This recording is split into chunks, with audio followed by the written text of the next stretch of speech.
Dice भाई मुझे भी डंडा दे। अच्छा जी, ये ले आपके लिए भी। इंस्पेक्टर साहब यही है वो बंदा जिसने पूरे मोहल्ले की नाक में दम करके रखा हुआ है, हमें तंग करके रखा हुआ है इसने।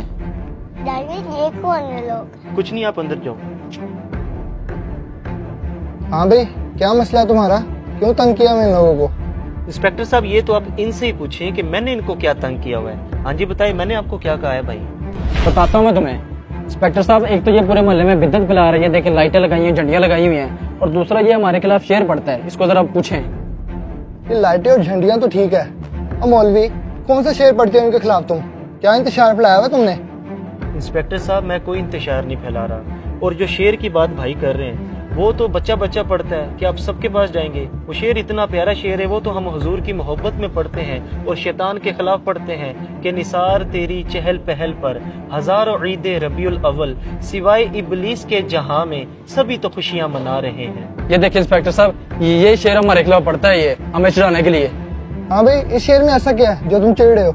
इंस्पेक्टर साहब आपने नहीं देखा, ये हमें इब्लीस कहने की कोशिश कर रहा है। अयन मैं आपको इबलीस किधर कह रहा हूँ, मैं तो ये शैतान के खिलाफ शेर पढ़ता हूँ। आप अपने ऊपर ये क्यों ले रहे हैं? क्या आपको हुजूर की आमद की खुशी नहीं है? और बस करो, आमद की खुशी नहीं है।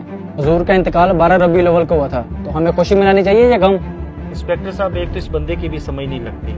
हमारे खानदान में जब कोई फोत हो जाता है, हम 10वां करवाएं या 40वां करवाएं, ये तब भी हमें तंग करता है कि इस्लाम में तो सोग 3 दिन का होता है, आप लोग ये 10वां 40वां क्यों करवा रहे हो? हालांकि हम ये 10वां 40वां सोग के लिए नहीं करते, हम तो मैयत के साले स्वाब के लिए करते हैं, लेकिन बकौल इन जनाब के कि आप लोग गम मना रहे हैं। अब इसी में सवाल करता हूँ कि जब हुजूर की बारी आई है तब इसे गम क्यों याद आ गया? हुजूर को तो दुनिया से पर्दा किए सदियां गुजर गई है, अब कौन सा गम मना रहे हो? अब तुम्हारा वो फतवा किधर गया? अच्छा तो ये बताओ, ये जो झंडियाँ लगाई हुई हैं, लाइटें लगाई हुई हैं, ये इतना पैसा इस पे जाया किया, किसी गरीब की मदद नहीं कर सकते थे? अच्छा तो इससे भी मसला है आपको? ये बताएं आपके पास मोबाइल कौन सा है? मेरे पास iPhone 14 है। क्यों? देखिए इंस्पेक्टर साहब, 3.5 लाख वाला मोबाइल है इनके पास, 50,000 वाला भी तो आप मोबाइल ले सकते थे, बाकी पैसे किसी गरीब को दे देते, तब गरीब नहीं याद आया आपको? और दूसरा इंस्पेक्टर साहब, इसने अपने बेटे की शादी की है, 50 लाख रुपए इसने खर्चा किया है, कम पैसों में भी तो ये शादी कर सकता था, तब गरीब नहीं याद आई इसे? हालांकि हदीस पाक में ये है कि बेहतरीन निकाह वो है जो कम खर्च पर हो, सिर्फ मिलाद पर ही इसे ये वसवसे आते हैं। और ये जो कह रहे हैं ना, ये फजूल खर्चियाँ किसी गरीब की मदद कर देते हैं, जब ये सलाब आता है ना तो लाखों रुपया हमने जमा करवाया। अल्हम्दुलिल्लाह हमें गरीबों का एहसास है, हम हुजूर का मिलाद भी मनाते हैं और गरीबों की मदद भी करते हैं। भाई मेरे, मुझे इसकी कोई बात नहीं गलत लगी।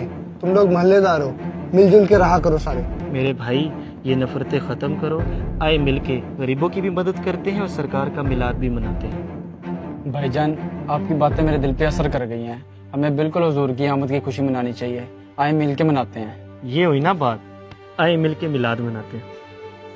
कुरान पाक में अल्लाह पाक इरशाद फरमाता है, व अम्मा बिनिअमती रब्बिका फहद्दिस, अल्लाह की नेमत का खूब चर्चा करो।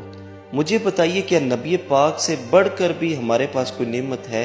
नहीं, हरगिज़ नहीं। इसलिए हमें चाहिए कि आपस के इख्तलाफात को ख़त्म करके हजूर की आमद की खुशी खुले दिल से मनानी चाहिए। अगर आपको हमारा ये मैसेज